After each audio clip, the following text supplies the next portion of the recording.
अस्सलाम वालेकुम students, welcome to BioBrain and I am Rafe Khan. और रोज की तरह आपके सामने हाजिर हूं एक नई ऑर्गेनेली के साथ, क्योंकि हम पढ़ रहे हैं द सेल चैप्टर 3। आज की हमारी ऑर्गेनेली है एंडोप्लाज्मिक रेटिक्यूलम। तो आइए वक्त जाया किए बगैर जल्दी से अपना लेक्चर स्टार्ट करते हैं। Endoplasmic reticulum. तो एंडोप्लाज्मिक रेटिक्यूलम बेटा बेसिकली क्या होते हैं? Endoplasmic reticulums are basically the membrane-bounded channels present throughout the cytoplasm in a eukaryotic cell। अब मैंने यहां पर बोला है यूकरियोटिक सेल। बेसिकली ये मेम्ब्रेन बाउंडेड ऑर्गेनेली है जो सिर्फ यूकरियोटिक सेल में पाई जाती है। आपको पता है मेम्ब्रेन बाउंडेड ऑर्गेनेली सिर्फ यूकरियोटिक सेल्स में पाई जाती हैं। यूकरियोटिक सेल्स ऐसे सेल्स होते हैं जिनमें वाजिया मेम्ब्रेन बाउंडेड न्यूक्लियस पाया जाता है। तो उसके अंदर पाई जाता है एक ऑर्गेनेली जिसे हम बोलते हैं एंडोप्लाज्मिक रेटिक्यूलम, जो कि हमारा आज का टॉपिक है। अब एंडोप्लाज्मिक रेटिक्यूलम बेटा बेसिकली टू टाइप्स के होते हैं। आपने प्रीवियस लेक्चर में पढ़ा था रफ एंडोप्लाज्मिक रेटिक्यूलम एक, जिसके सरफेस के ऊपर राइबोसोम्स लगे हुए थे।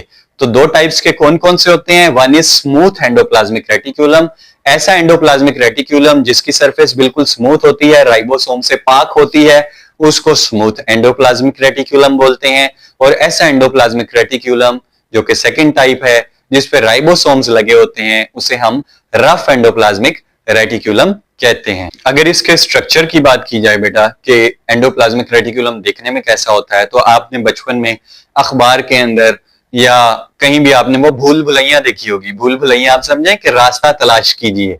बेसिकली एक क्विज आता था कि इसका रास्ता तलाश कीजिए। ऊपर खरगोश बनाया होता था, नीचे कैरेट बनाई होती थी और कहते थे खरगोश को गाजर तक पहुंचाए। दरमियान में ऐसे उन्होंने जुंगल बनाए होते थे। तो बेसिकली इसी तरह का होता है देखने में एंडोप्लाज्मिक रेटिक्यूलम। जैसे आप बचपन में रास्ता तलाश कीजिए वाली क्विज को सॉल्व किया करते थे। तो अब इसकी अगर स्ट्रक्चर की बात करें, मतलब टाइप्स की बात करें, तो एक है रफ एंडोप्लाज्मिक रेटिक्यूलम। तो बेटा रफ एंडोप्लाज्मिक रेटिक्यूलम का काम क्या है? रफ एंडोप्लाज्मिक रेटिक्यूलम का काम है प्रोटीन सिंथेसिस, क्योंकि उसकी सरफेस पे लगे होते हैं ribosomes and ribosomes are the sites of protein synthesis. Basically factories are protein synthesis. तो वो क्या कर रही हैं? वो प्रोटीन बना रही हैं। तो रफ एंडोप्लाज्मिक रेटिक्यूलम का भी काम क्या हुआ? प्रोटीन की तैयारी। And second is smooth endoplasmic reticulum. Smooth endoplasmic reticulum basically उसकी सरफेस जो है वो राइबोसोम से पाक है, इसीलिए उसको स्मूथ एंडोप्लाज्मिक रेटिक्यूलम का नाम दिया गया है। अब स्मूथ एंडोप्लाज्मिक रेटिक्यूलम क्या काम करता है? ये बेसिकली काम करता है लिपिड मेटाबॉलिज्म का। लिपिड्स की मेटाबॉलिज्म करता है कौन? Smooth endoplasmic reticulum. और transportation of different material from one part of the cell to other part. पूरे आप एक चीज सोचिए, जैसे कि सड़कों का जाल बिछा हुआ है हमारे शहरों के दरमियान, विद इन द सिटी भी जाल बिछा हुआ है। जैसे कि सड़कों का जाल बिछा हुआ है हमारे शहरों के दरमियान, विद इन द सिटी भी जाल बिछा हुआ है, और with in the different city भी सड़कों का जाल बिछा हुआ है। ये काम करते हैं ट्रांसपोर्टेशन का। तो ऐसे ही काम है एंडोप्लाज्मिक रेटिक्यूलम का, यानी कि स्मूथ एंडोप्लाज्मिक रेटिक्यूलम का। ये ट्रांसपोर्टेशन का काम करती है, एक जगह से मटेरियल को उठाती है और उसको दूसरी जगह पहुंचाने का सेफ रास्ता फराहम करती है। और smooth endoplasmic reticulum basically detoxify करती है ऐसे हार्मफुल केमिकल्स को जो हमारी बॉडी के अंदर चले जाते हैं या सेल के अंदर चले जाते हैं, उनको डिटॉक्सिफिकेशन का काम करती है स्मूथ एंडोप्लाज्मिक रेटिक्यूलम।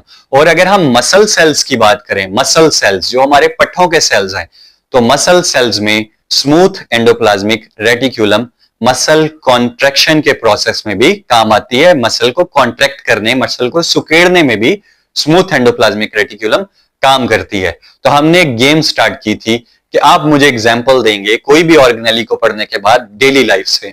मैंने आपको दो एग्जाम्पल दी, एक तो उसकी शेप के बारे में कीजिए, भूल भुलैया की तरह इसकी शेप है, और दूसरा इसका फंक्शन है ट्रांसपोर्टेशन का, लाइक सड़कों की तरह या ट्रांसपोर्टेशन एजेंसीज या एक पोस्ट ऑफिस की जगह तरह, जो इधर से चीज उठा रहा है और उधर डिलीवर कर रहा है।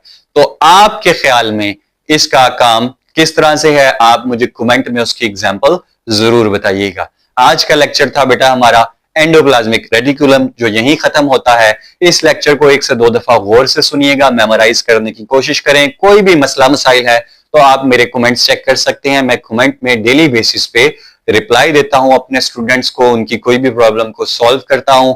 आप मुझसे कमेंट में पूछ सकते हैं। अपना बहुत सारा ख्याल रखिएगा, हमें दुआओं में याद रखिएगा। हमारे चैनल बायो ब्रेन को सब्सक्राइब कर लें एंड बेल आइकन को दबा दें, क्योंकि रोज आने वाली वीडियो जो 6 बजे अपलोड की जाती है वो आप तक पहुंच सकें। आप हमें इंस्टाग्राम, आप हमें टिकटॉक, हमें यूट्यूब, फेसबुक और हमारे व्हाट्सएप चैनल पे भी ज्वाइन कर सकते हैं। अपना बहुत सारा ख्याल रखिएगा। अल्लाह हाफिज।